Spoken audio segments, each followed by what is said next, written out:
Hey everybody, welcome back to my channel. My name is Stephanie Bree. I'm not at work today because my car is covered in snow. 4 inches fell last night and there's a snowdrift behind me. I can't get out. And they didn't plow the roads because I'm on a private road. So I'm making videos today instead. Now this one's going to be kind of a cheat in a way because I am calling it Console Wars Part 7, the HD era, but we're really talking about the PS3, the Xbox 360, the Wii, and the Wii U. Because I count that all as one continuous generation. Even though for Nintendo, who does their own goddamn thing, the Wii U is technically next gen for Nintendo. It wasn't really next gen. It was not on par with the PS5, or excuse me, PS4 and the Xbox One. So I'm lumping it in here because the games that were released for it were mostly ports of PS3 360 games and a few original Nintendo titles that, spoilers, are no longer exclusive to the Wii U because they're now main staples of the Switch. Because Nintendo's gotten lazy in the last 10 years. Boy, howdy have they.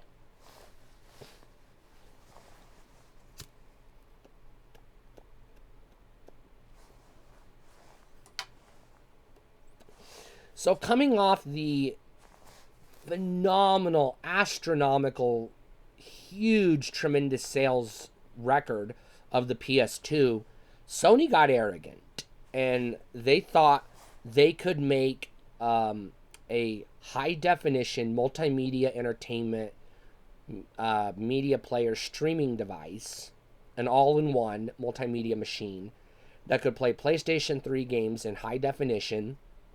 It could play PlayStation 2 games because they were continuing the tradition of backwards compatibility, and it could play PlayStation 1 games, again continuing the tradition of backwards compatibility that they started with PS1 to PS2. Now, up to this point, Sony hadn't experienced failure. The PSP didn't sell astronomically well, but it did over 60 million units, which means it sold better than the Super Nintendo. So you can't really say it was a dud. It was a pretty rock-solid system. But the PS3 is a totally different ballgame. First things that happened was the machine was announced. It was going to be a $600 console in 2006 when that was a lot more money than it is today. A lot more money than it is today. It was not the first video game console in that price range. The 3DO and the Neo Geo were up there. But it was the first Sony console and the first mainstream console. Because Neo Geo was kind of a niche machine, and the 3DO, I don't know who the hell the 3DO was for. But it was not a total failure. But initially it was a total failure. Sony got their asses kicked by the Xbox 360 and the fucking Wii of all things. When it was all said and done, Sony was able to match Xbox 360 sales, but they did not have the momentum going into that generation. First, the 360 had a year head start. Second, that meant that the 360 had a whole bunch of games already on it for people to play by the time the PS3 launched, which was itself getting games at a trickle rate because it was notoriously difficult to program for. Extremely difficult, even compared to the Sega Saturn, which was previously notoriously known as a difficult machine to program for. The PS3 used a custom chip Sony designed with IBM and other partners called the Cell processor, a allegedly 7-core CPU, at a time when the high-end PCs of the day were getting dual-core. We weren't even to quad-core yet. They were dual-core. Quad-core was still a couple years away. So this was a behemoth of a supercomputer stuck in a little game box. However, Um, the thing is, Sony knew they screwed up right off the bat. So the first thing they did, the very first thing they did, mere months after releasing the PS3, they discontinued the the fully backwards compatible model, taking the PS2 hardware out of the system entirely to cut costs so that they could not sell it for a lower dollar value, mind you, just not lose as much money per unit as they were losing, because they still weren't selling and people weren't buying the games either. Not in big numbers originally. This was the era where if a game was released, it was default an Xbox 360 game, and if there was a PS3 port, which there likely was, it wasn't an inferior port. Often it would be actually the superior port. But sales wise, these games didn't hit the big numbers. Not in the first year or two. It took a while. So this generation, if you're going to collect for it, you're probably going to collect for the 360 because the games sold better, so they're less expensive. Because the PS3 games, again, they didn't sell as well, but they're sometimes better, if not just as good as the 360 version. So they are coveted, but again, supply and demand. Now, the big selling point for this generation was high definition graphics. Now, it wasn't full HD. The systems themselves could only do 1080i or 720p. They could do 1080p video, streaming and etc. But the games were between 720p and 1080p. They were a lower resolution, but they were still they were still technically high definition based on the specs of what high definition was considered at the time. PS3 also was the first home console, to my knowledge, that had an HDMI out port built in. The Xbox 360 came with component cables. It did have an adapter to let you use HDMI, and it did have later models of the 360 did have HDMI out. But when it launched, HDMI wasn't finalized as a spec yet. You couldn't buy HDMI cables when the 360 launched, and there were no TVs with HDMI out yet. The PS3 literally launched with HDMI, the format, the spec. And Sony, also had some TVs come out around that time, as did some of their competitors that had the HDMI spec, to take advantage of this. What that meant was, if you didn't have HDMI on your TV, you had to get an adapter at first. HDMI to component adapter, which is not good. So even though the PS3 was running in high definition and had phenomenal graphics, in the early days, you really couldn't tell it had better graphics than the 360, because it was using HDMI to component cables, most people, which degrades the quality of the picture. The PS3 also had a built-in Blu-ray drive, which was unique because the Blu-ray format launched with the PS3. And the thing is, when the PS2 came out in 2000, DVDs had already been out for 4 years. So they weren't fully established yet, but there was already a market for DVDs.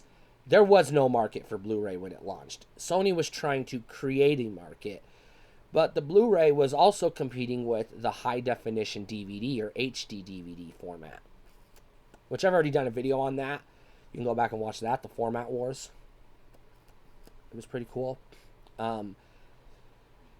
But people were ready. People were itching and dying for high definition content, because people have been buying HD TVs at least since the late 90s, early 2000s. So there were plenty of high definition TVs out there that were starving for high definition content in 2006. The other snafu Sony made was they initially tried to launch the PS3 with a boomerang controller that everybody quickly said, fuck you, don't even dare. And instead they launched it with the 6-axis, which was a weird sort of DualShock, but not really DualShock motion controller, because it was their answer to the Nintendo Wii, which we're going to talk about here in a minute. The other problem with the PS3, besides it being expensive, is the games were expensive. They were $10 more than they had been the previous generation. Your average PS1, PS2 game was $30, $40, and high-end games were $50. On the PS3, they started at $50 and sometimes went up if it was like a deluxe edition or whatever. And it took a while for them to come down in price. It took forever for the hardware to come down in price, because as Sony kept revising it, they were just doing internal revisions to stop the bleeding, not necessarily to, sell more units. It was just like, hey, every unit we sell is costing us money. Let's find a way to make it cost us less money so that we can finally make a profit off this damn thing. Their hope was everybody would jump on the Blu-ray format and sell off their DVD collections and buy Blu-rays, which, if you're watching this in 2024 and you know that DVD is still going strong and Blu-ray is still kind of struggling, that didn't happen. Now, Blu-ray did win the format war between HD DVD, but that's because HD DVD was a phenomenal failure and Blu-ray was only a mild success, where not like DVD, which had been a phenomenal success. Sony also really tried hard to push the streaming capabilities of the PS3.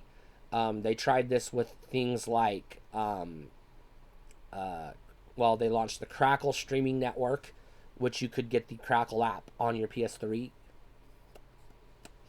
And they also tried offering movies, TV shows, and things like that on the new PlayStation Store, which you could go to. I believe it was called PlayStation Network, PSN. As well as you could download legacy titles from the PS1 and PS2 catalog. And legacy PC titles and indie titles and things like that, as well as, arcade hits and other, virtual console style retro games. You could get TurboGrafx games, Neo Geo games, etc. This again was their answer to what Nintendo was doing with the Wii. So Sony thought, and head of Sony at the time, PlayStation at the time, Ken Kutaragi, said people will just get a second job to buy a PS3. He was that arrogant, because the PS2 had been so popular. He thought there's no chance in hell people aren't going to want a PS3. If you look at the charts, the number one selling home console has been a different manufacturer every generation from the previous generation. You had Atari, then you had Nintendo. You had Nintendo 2 gens in a row, but then you had PlayStation 2 gens in a row. But then you had Xbox, and then you had Nintendo again. Actually, Nintendo was the winner of that generation. So Nintendo has won more generations than they've lost, actually. Just in terms of total sales numbers.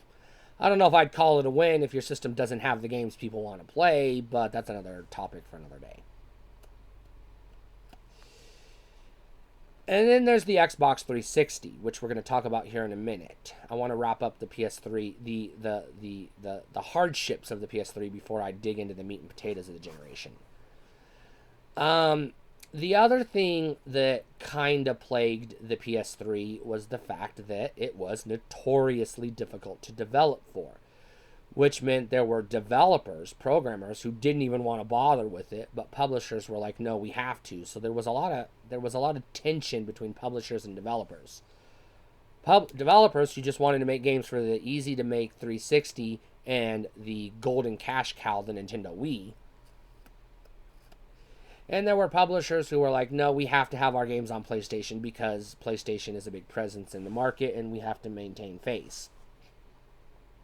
Now the PS3 did ultimately end up matching and in the end surpassing the Xbox 360 in sales, but it was a long haul. They were getting their asses kicked the first 3 years. So it was not looking good for Sony for a long while. The PS3 also did get a shit ton of amazing exclusives, which again is why the system continued to sell despite the lack of, you know, I shouldn't say lack of third-party games. It had third-party games, but they weren't like PlayStation first and then everybody else got the leftovers. It was like, no, let's make it for the 360 and then we'll try to get a PS3 port out if we can, but they weren't always day and date. Sometimes the PS3 port took longer to get out. The other thing that Sony and Microsoft, and to a lot lesser extent Nintendo, introduced in this generation, two things. The first thing they introduced was installation. You would buy the disc and you would install the game to your internal memory, whether it was a hard drive or a flash memory. And the second thing that they introduced this generation was downloadable content, expansions via DLC.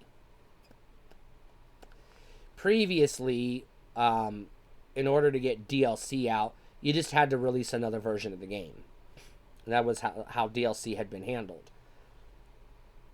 There hadn't been anything. They dabbled in things like expansion packs and stuff like that, but for the most part, it was just a whole nother game with the same game with more content, but it was just a second release of the same game. Like how they handled the Street Fighter 2 debacle that we're all familiar with. The Street Fighter 2 debacle is notorious for being just nothing but DLC, even though it was like technically a full-priced game. You were only getting marginal upgrades, but that is another story for another day. So what you had was this new generation. I was going to call this the multimedia generation, but that's really the PS4, Xbox One generation, where multimedia was front and center, games was kind of secondary. Now, to Sony, the PS3 was a multimedia machine, and Xbox 360 went the opposite direction. They put games first, and then the multimedia features were optional. It did have an optional HD DVD drive, which makes it the last home console, to my knowledge, to have an optical disc add-on, even though it had an optical disc drive built into the system. However, Microsoft and friends never used the HD DVD format for games. They made it mandatory that the games had to be on DVD, which was the reason why they introduced DLC, so they could get the content that was coming on the Blu-ray disc on the PS3 version, on the same content on the game. You just would download the rest of the game after you bought it. So you would install it, and then you'd have to download the rest of the game that didn't fit on the DVD. Whereas the PS3, you just put the disc in, and usually the whole game was on the disc, but you still had some downloads later in the generation because the games just got too big for their britches. Now let's backtrack and talk about the 360. The Xbox was not a runaway hit, but it wasn't a failure either. It sold between 22 to 26 million, depending on which source you use. I just average it and say 25 million. So thereabouts, about 25 million plus or minus 2 million units, which was on par with the GameCube, but a far cry from the PS1 and PS2, who both sold over 100 million units each. The PS2 still holding the record at 155 million units to this day. And the PS2 was still going throughout the entire PS3's generation.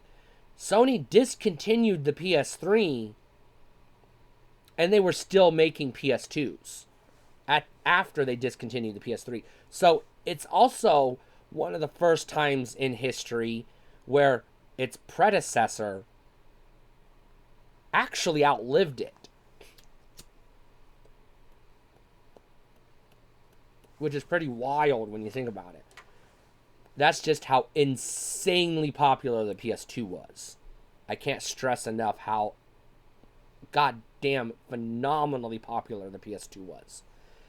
Now, the Xbox 360 did much, much better than the original Xbox, ultimately selling about 80 to 85 million units, depending on which source you use. So I'll just meet in the middle and say about 82 and a half, and plus or minus 2 or 3 million, because there are multiple sources out there that contradict themselves.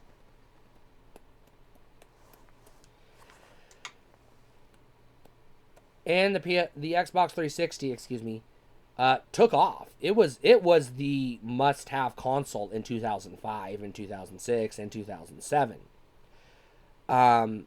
There's a sidebar on that, and we're going to talk about that next. When the Xbox 360 launched, it wasn't as revolutionary as the PS3. It was a step above the Xbox. It was more powerful. It was high definition. It also had a hard drive built in, but a very small hard drive. Not as small as the hard drive that was built into the Xbox, which I never talked about in the Xbox video, which I should have. So I apologize for missing that little fact. But it also had an expansion slot that allowed you to swap out your hard drives for bigger hard drives. And like the original Xbox before it, it still used memory cards for a time, but those would eventually be replaced with SD card capability and USB support for USB flash drives and USB hard drives. So that support would come later. The PS3 had that support built in, so you could use, flash drives and hard drive expansions out the gate. But again, different philosophies. You could upgrade the hard drive in a PS3, and it wasn't incredibly difficult, but it wasn't just snap off, snap on like it was on the 360. It took a little more effort. The one advantage the PS3 had in terms of that regard over the Xbox was the Xbox 360 used proprietary Microsoft hard drives that could only work with the Xbox 360, whereas Sony just used your generic hard drives at the time, so you could plug any size hard drive into it, and it would read it up to a point. Later models of the PS3 and the 360 would support laptop size hard drives, which is what my PS3 uses. I have a PS3 Ultra Slim, which has a 512 gigabyte laptop hard drive in it.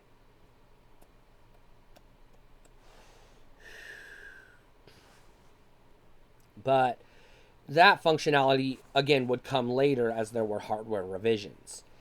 The PS3 and Xbox 360 are also known as having the most hardware revisions of any console generation. You could walk into somebody's house and not know they had an Xbox 360 just by looking at their Xbox 360. You could be confused. What console is that? Because there were like 4 or 5 different versions of the Xbox 360, and there are 4 or 5 different versions of the PS3.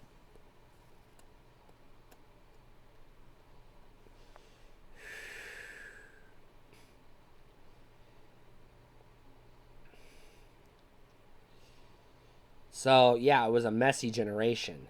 It was a very messy generation. Now, Xbox tried to answer Nintendo's motion controls with a thing called the Kinect, which would bite them in the ass in the Xbox One generation, but we're getting ahead of ourselves. The Kinect was not a motion controller the same as what the Wii used. The Kinect was a 3D camera that used a 3D tracking wand to simulate motion controls, whereas the Wii and the PS3 used accelerometers to track motion that way. So it was a different way of doing the same thing. But it was optional. It was not mandatory, and very few games used it to the best of my knowledge. That doesn't mean Microsoft didn't give it a big push, because they certainly did. It was just people were like, why are you pushing this? Nobody wants it. Everybody that wants motion controls already bought a Wii.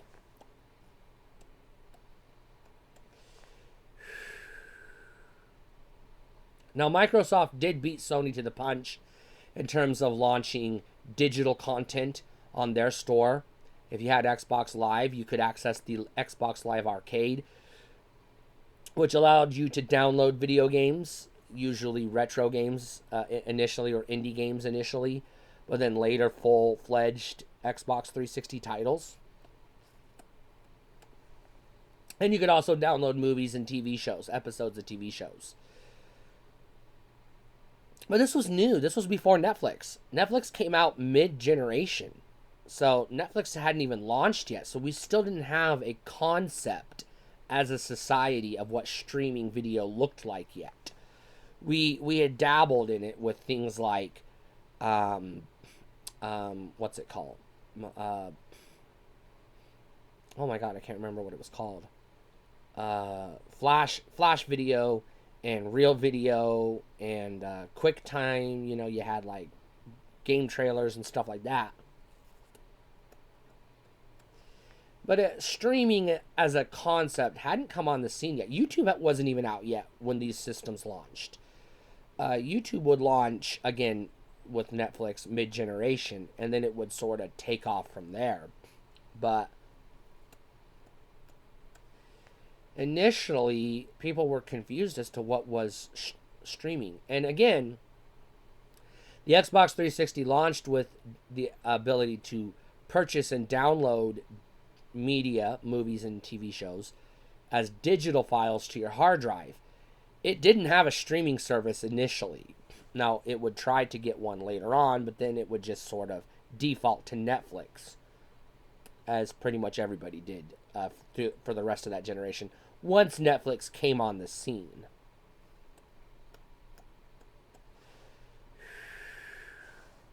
Now, whoops, god damn it. The Xbox 360 was the go-to choice for gamers that generation. At least those who were looking for the traditional games.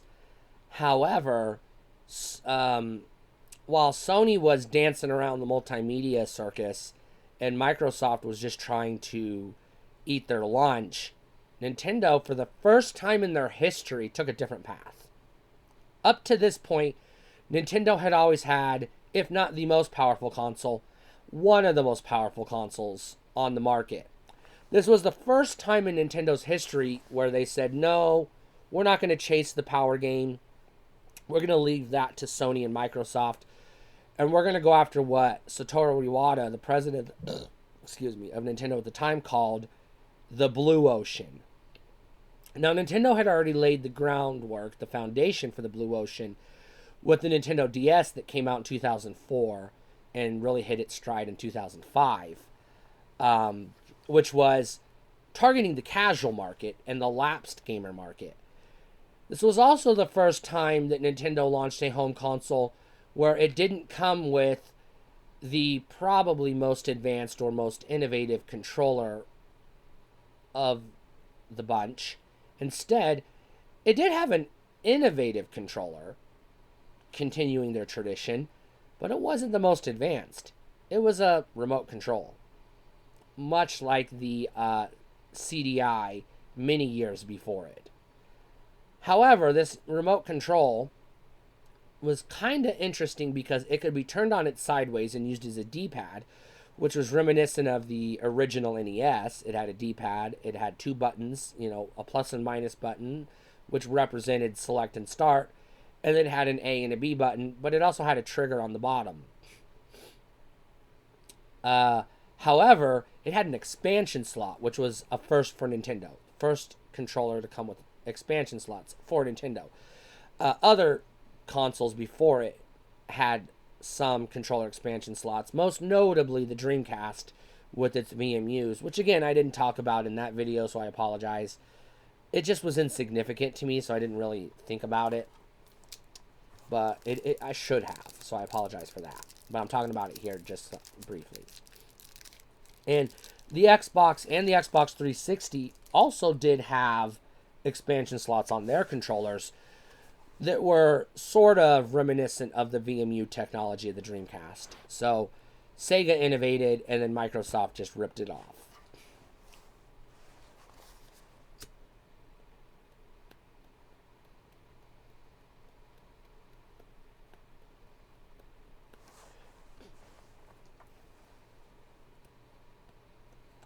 The Xbox 360 was also the first time we got a proper Grand Theft Auto on an Xbox console, and the first time we got a proper Final Fantasy on an Xbox console, and the first time we got a proper Street Fighter on an Xbox console. It was the first time the Xbox library pretty much resembled the PlayStation library. Because the original Xbox was it was very PC heavy ports. It was a lot of PC ports. And a lot of first person shooters. Very few fighting games. Next to zero RPGs. Next to zero JRPGs. It had them, but not enough to talk about. The Xbox 360 was also Microsoft's first, and I would argue last, attempt to make a real push for Japan, because they actually partnered with Japanese studios to make Japanese exclusive games and Japanese style games exclusive to the system. Most notably, there was a JRPG that came out. I think it was called Eternal Blue. And this was when Microsoft really tried to do something with Rare, whereas on the original Xbox, they just kind of had some N64 ports, and they just said, good enough. They were actually giving Rare opportunities to make games for the 360, which they weren't given on the original Xbox. So they were actually doing more with their purchase of Rare.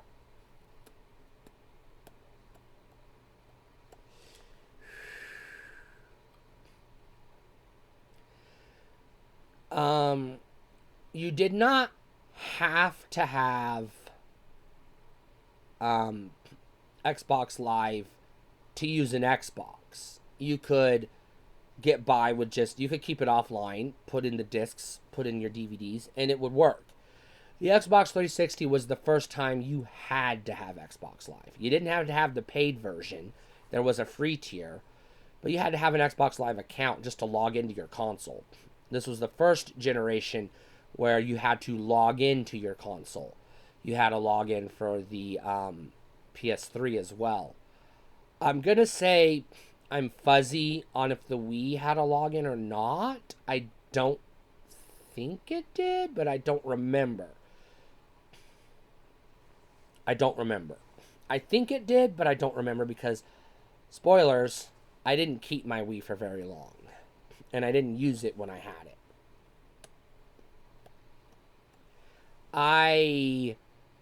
This was the generation where I abandoned consoles and went wholeheartedly into PC gaming.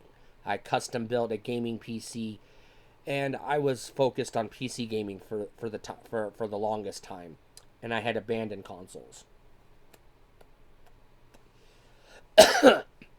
So I did not own an Xbox 360, excuse me, or a PS3 when they were on the market.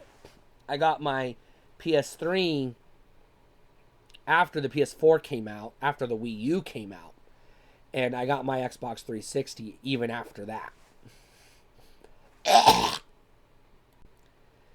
Excuse me, I got a stuffy nose. I did not keep my Xbox 360, but I still have my PS3 to this day, the same one that I bought. It was a PS3 Ultra Slim. The maybe Ultra Slim, I'm not sure. It's the top loader, the little tiny one that came with like 12 gigabytes of flash storage. The other thing that's kind of notable about the Xbox 360 is Microsoft redesigned the controller Not to be more in line with the PS3 or the DualShock PS2, but to be more smaller, ergonomic, and more comfortable to hold, because the Beast controller that came with the Xbox was too big for most people, myself included.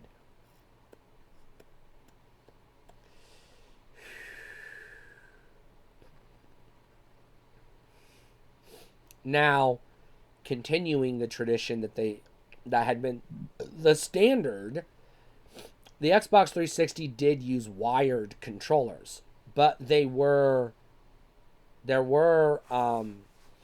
wireless controllers also that used AA batteries. So you could get a wired Xbox 360 controller or a wireless controller and just use AA batteries. However, they didn't include rechargeable AA batteries. You had to buy a rechargeable battery pack later on, and those were usually aftermarket. To be fair, that was the same route Nintendo went, so we can't just say Microsoft sucked, because Nintendo did too, in that regard. Whereas PS3 controllers were all wireless and rechargeable using the USB. So, if you wanted to use your PS3 controller as a wired controller, you just got a longer USB cable and plugged it into the USB port.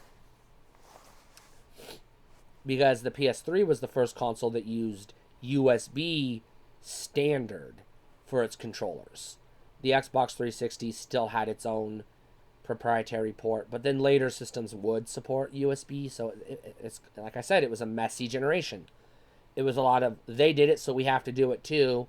And well, since now that we're doing it, they got to top us, and it was a lot of back and forth.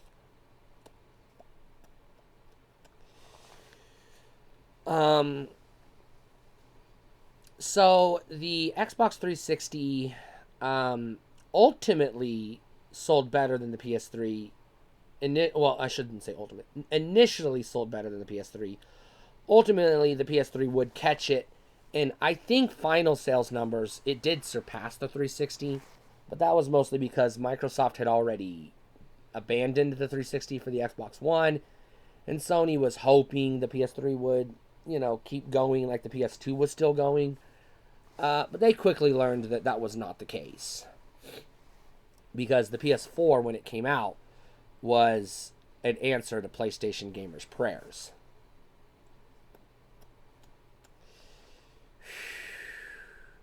Anyways, we're getting ahead of ourselves. Now let's talk about the Wii before we get into the Wii U. Because you got to talk about the Wii before you can talk about the Wii U. Nintendo was chasing the Blue Ocean strategy. So what they did was they stripped down the machine to the bare essentials. I believe it was only 512 megabytes of internal flash storage. You could expand it up to 2 gigabytes using an SD card. But it didn't support bigger cards than that initially. And I don't know if it ever did, to be honest. And I don't think it ever did support USB hard drives. But don't quote me on that, because I didn't really stick with the Wii for very long. I got mine on launch in 2006, and I sold it in 2009. So I had it for 3 years. But for 2/3 of that time, it sat in the living room, and my parents were the ones using it. I didn't get to play it all that often. Because of the Blue Ocean. And let's talk about the Blue Ocean strategy.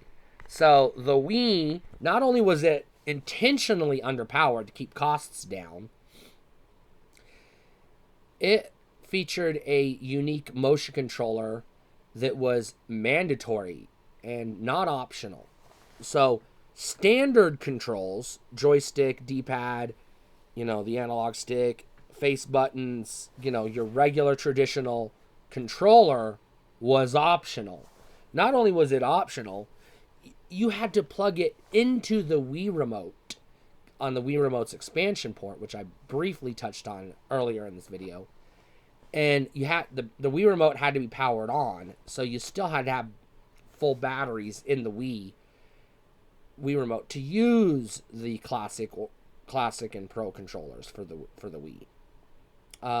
Which again, they weren't really designed to be used with Wii games. They were designed to be used with the Virtual Console, which was Nintendo's other leg to the Blue Ocean strategy, which was, hey, remember these old Nintendo games that you grew up with, that you played as a kid, that you had a lot of fond memories of? Well, now you can buy them again. And that was a big selling point for the Wii for a lot of people, myself included. The Virtual Console is why I bought the Wii. And I was also excited to play Wii Sports, because who wasn't? And I did, because who didn't? Wii Sports launched with the Wii, and it was the best-selling title on the Wii, and what really drove Wii sales. And when I say drove Wii sales, I mean fucking God. Now, the Wii did not sell as many as the PS1 or the PS2, but it sold over 100 million systems, so it did good. Now, I take that back. It may have actually outsold the PS1, maybe, by 1 or 2 million units. But it didn't come close to the PS2, but it was still a phenomenal success. In fact, it was so much of a success that demand far exceeded supply, and there were mass shortages of Wii consoles for the longest time, which is why I'm glad I stood in line to get mine on launch day, because I had a gut feeling it was going to be a phenomenon, and it was. Now, here's where I'm going to say I loved the Wii. I did. I loved it. I had a lot of fun with the Wii. I had about 60 actual Nintendo titles, or not Nintendo titles, but Wii titles, and they weren't all Wii titles, air quotes. They were real games on the Wii. You know, Metroid Prime, Resident Evil, Call of Duty, etc., etc.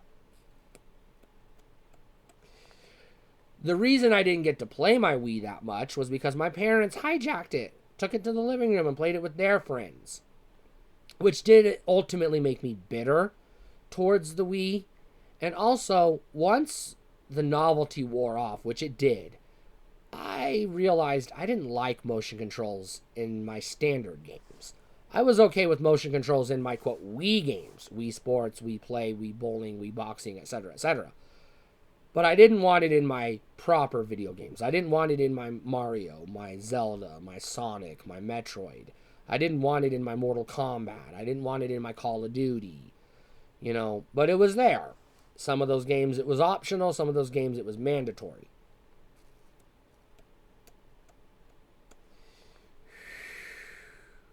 Let's go back to that expansion port again. Now, the Wii was also unique in that it had that expansion port could plug into a separate standalone joystick, which was an analog stick with 2 buttons on the front that also had motion controls, which one allowed you to have motion controls in both hands, but also allowed you to use pointer controls for first-person shooters, which was the big selling point for the Wii for the console-type gamers, the hardcore gamers, because it got a lot of pointer control games, which worked better for me than motion control games. I didn't care much for the waggle wand, but I was okay with the pointer controls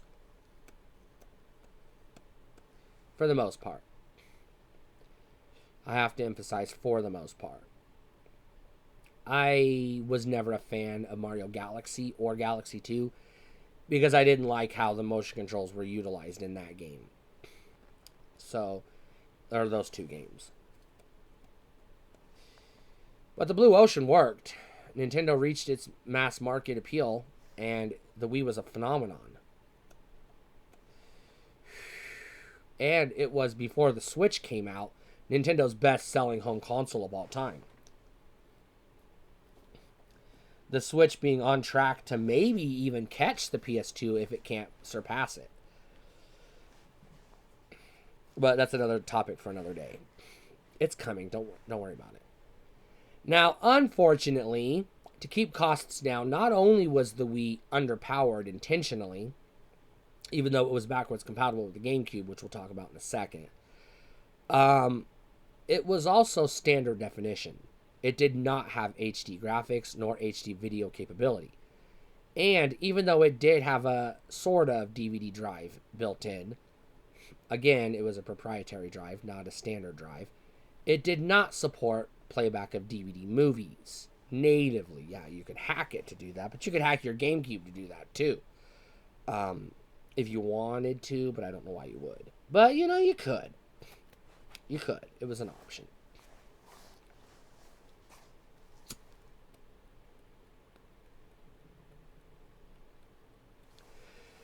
And the Wii also was when Nintendo started to embrace multimedia functionality for the first time in their history on a home console. They had dabbled with the GBA. They had GBA video, but that was sort of a novelty, nothing more. But they did have channels on the Wii U, which was unique instead of apps. And they had a web browser channel, which was originally free, and then after a while it cost money. I got it when it was free, so yay. And then they had the Netflix channel, and I believe it had the Hulu channel as well, but don't quote me on that. I'm not 100%. But I know it had the Netflix channel, which you had to have a disc in order to launch, which was weird. You had to have the launch disc, but whatever. It's the route Nintendo went. The Virtual Console was pretty robust. You had NES titles right out the gate, Super NES titles right behind it, Sega Master System, Sega Genesis titles, but you also had TurboGrafx 16 titles, you had Sega CD titles, you had some Turbo CD titles, and you had some Neo Geo titles, as well as the Wii Shop, which gave you indie titles and digital downloads. Now, the Wii did not let you download full Wii titles because it didn't have the storage space for that. So the indie titles were small, compact games made for the Wii. So it didn't get a lot of the indie titles and digital Steam-style downloadable games that the Xbox 360 and the PS3 got. It got Nintendo exclusive digital downloads and games that were small enough to download to a Wii, because it didn't have a lot of internal storage, and it was only expandable up to a point. So there was a lot of moving channels back and forth, and you couldn't put a channel on the SD card and run it from the SD card. No, it had to be moved from the SD card to the main memory, which meant you had to take something off the main memory and move it to the SD card, and there was a lot of bullshit back and forth, which I did have to do a lot of because I bought more Virtual Console titles than would fit on my SD card with the Wii completely full. So I was constantly deleting games and re-downloading games and moving them back and forth all the time on the Wii. Now for me, I abandoned consoles for the most part that generation. I played the Wii for a few years and then I walked away. But I used it as an emulation machine, primarily because I wasn't interested in the motion controls once the novelty wore off. And I was noticing a lot of the games that were coming out, the main games, you know, the Call of Duty ports, the Assassin's Creed ports, and things like, I don't know if it had Assassin's Creed, but those type of games, you know, the big third-party games, were coming to the Wii, but they were inferior ports. 1, they weren't in HD. 2, they had tacked-on motion controls. 3, they didn't have all the features because they didn't have they didn't have the storage space, and they often didn't have the DLC. Sometimes they did, but often they didn't. Also, the Wii did, and it was Nintendo's first home console where they made a push for online gaming, and they kept it free on the Wii. You didn't have to have a subscription to an online service at the time in order to play games. But there were a lot of games that had online on the Wii, but it had its issues as well. A lot of lag.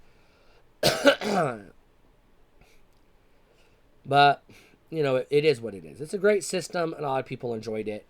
And I'm not going to knock it because, you know, I had one, and I enjoyed it, and I thought it was a pretty good system. I'm not a fan of it now. I won't own one today. I won't go back and revisit it. I have no reason to. but it was okay at the time. It satisfied me for the time.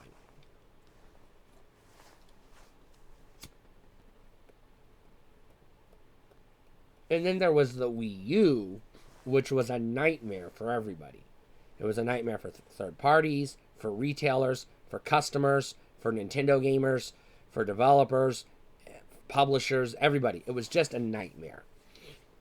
So, when the Wii U launched, the Wii had already received multiple upgrades and add ons.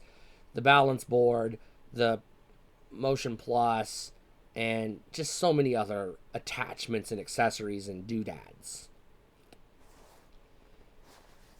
So when the Wii U launched, it was a high definition Wii console with slightly more powerful graphics and a more powerful CPU, on par with the Xbox 360 and PC and PS3 in terms of horsepower. However, it came with a tablet controller instead of the motion controls, which it used motion controls, so it came with a Wii remote initially, and it did use the motion controls, and it supported motion controls, and it was backwards compatible with the Wii, but a lot of people thought it was the tablet was just an upgrade for the Wii. So a lot of people bought the Wii U thinking it was just going to be the tablet that they would upgrade their Wii with. And then they found out, oh, it's actually its own console. And in order to play Wii games, you had to launch Wii Mode, where it turned into a Wii.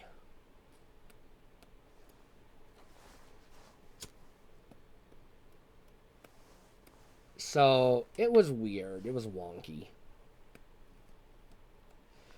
Now, the Wii U did get some phenomenal games from Nintendo. And at the time, these were exclusive to the Wii U, so you had to buy a Wii U to play them. You don't now because they've all been ported to the Switch for the most part. But during its lifespan, you had to have a Wii U, and I did. I bought it, not at launch, but I bought it a year in because I waited for a good bundle. I bought mine with Hyrule Warriors. It came bundled with Nintendo Land and New Super Mario U and New Super Luigi U. So it was like 3 games built in, and then I bought Hyrule Warriors separate. Mine was the Digital Deluxe Plus, which meant I also got bonus points and discounts on digital downloads, and I earned bonus points when I downloaded digital games. So mine was a special bundle because I got more digital games out of it. Like the Wii before it, it didn't initially have hard drives. It had internal flash storage, and it could support bigger SD cards than the Wii could, but it did have a USB port that did allow it to read USB hard drives, which was a godsend on the Wii U because those games were ginormous, and you could have like 3 games on your Wii U, and that was it. Your storage was gone, done.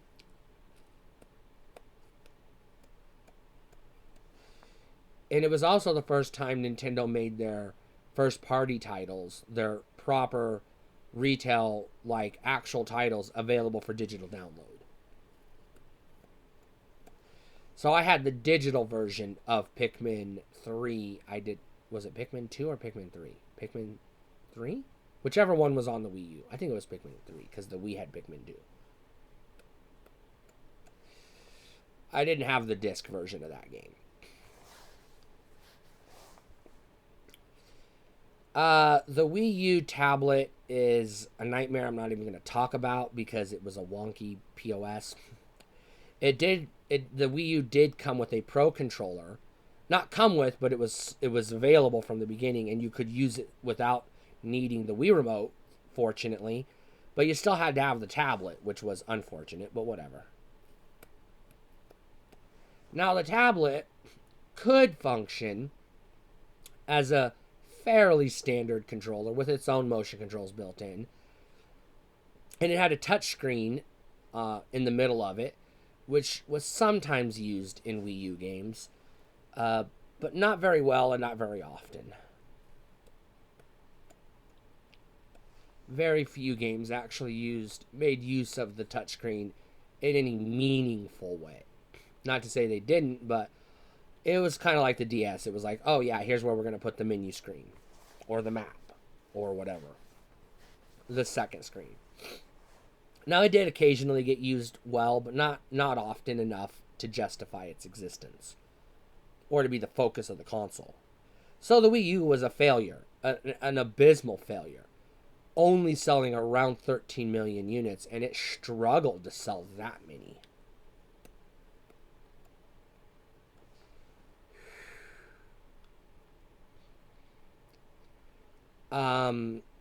Nintendo, like the GameCube before it, they recognized the Wii U was not going to be a cash cow, and so they threw all their resources behind the 3DS in hopes that it would sell well enough to make up the losses that the Wii U was going to incur.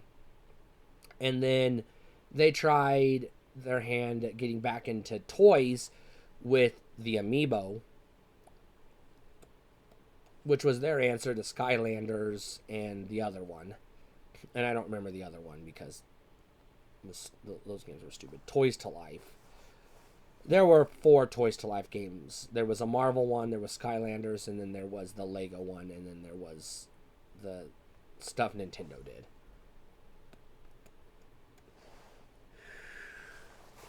But the Amiibo were just a nightmare as well because they were scalped endlessly and collectors were going bonkers for them because they just wanted the figurines. They didn't care about the functionality because people didn't have a Wii U. They just wanted the figures to collect, the figurines to collect. Which I did buy a handful of Amiibo, don't get me wrong. And there were some interesting uses of the Amiibo on the Wii U. But again, it was usually used to unlock features in games.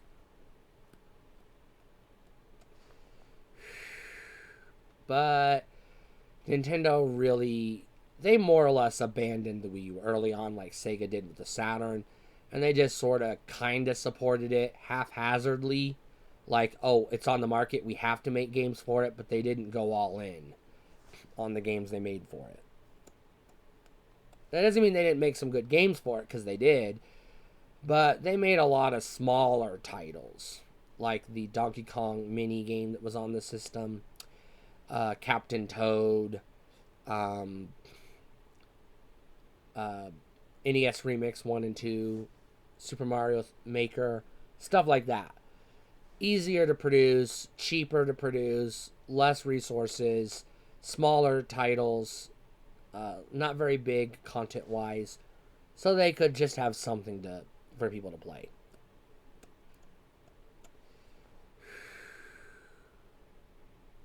The Wii U also abandoned the Virtual Console and replaced it with WiiWare. WiiWare did exist on... No, I take that back. WiiWare was the Wii. They replaced it with the eShop. Excuse me, I'm getting confused. And the eShop, if you had already downloaded a game through the Virtual Console on the Wii, if it was supported, you could download the game again for a small fee, usually $1 or $2, to your Wii U, and then get the extra Wii U functionality of the game. But it was kind of a hassle because you had to go into Wii mode and launch the Virtual Console to download your games, to verify that you had them, or have them tied to your account, which you didn't on... I don't... It's a fucking mess. Anyways, and then you had to go back into Wii U mode, and then the Wii U recognized that, oh yeah, you do have Super Mario Bros. 3, now you can pay us $1 for the Wii U version of Super Mario Bros. 3, which was the same game you had on the Wii that you could just go into Wii mode and launch, but this was a way to get it on the Wii U home screen so you didn't have to launch Wii mode. Like I said, it was a fucking nightmare. The Wii U would have been my last Nintendo console if the Switch hadn't been so amazing. And I would still have a Switch to this day if I hadn't had to sell it when I lost my job to pay rent. But that's neither here nor there. The Wii U was like the GameCube in that it did have some exclusive original games for a time that made it kind of cool. However, again, most of the cool Wii U titles were ported to the Switch anyways. And as far as third parties go, they were non-present. They just weren't even there. They didn't even try. They like threw a bunch of games at it for the first year, and then they walked away and said, "Well, we're done. We tried."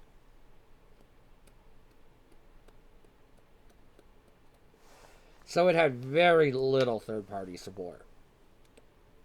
It had a lot of kid-friendly games. It had a lot of Lego games. It had a lot of, like, Sega games. Sonic mostly. Monster World or Monster Hunter or whatever hell it's called. But that was pretty much it. Wasn't a lot. There wasn't a lot of third-party support on the Wii U. Not very much. And that's the HD generation in a nutshell. The Wii U was supplanted by the Switch. The PS3 was replaced by the PS4. And in the stupidest naming convention of all time, up to that point, because it gets dumber, the Xbox 360 replacement was the Xbox One. I know. Jesus Christ, I don't want to talk about that generation, but that video, it's coming.